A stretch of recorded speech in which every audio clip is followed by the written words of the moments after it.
Coronavirus continua la scia dei positivi, una ventina quelli registrati dall'azienda Zero del Veneto ad inizio giornata, ma il numero è destinato a salire. Persone positive che vengono ricoverate fortunatamente non in area critica, come salgono anche i soggetti in isolamento domiciliare e fiduciario, oltre 2.700, 35 quelli con sintomatologia. Un nuovo caso si registra anche a Vicenza.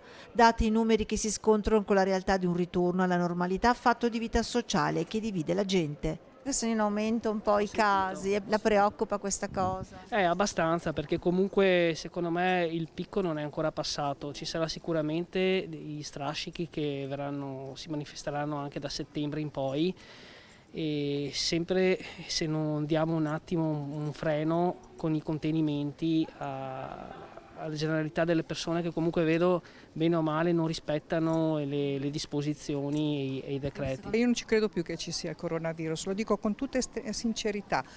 Certo, rispetto, metto la mascherina, seguo tutte le regole perché per il mio pensiero. Non adesso no, non sono tanto preoccupata. Sono un po' preoccupata per settembre, quando comincerà anche a far più freddo, ottobre dovremo stare poi più chiusi in casa. Concordi invece su quali potrebbero essere le cause di questo propagarsi di positivi. I controlli dovrebbero essere più sostenuti, ecco, continuare a farli.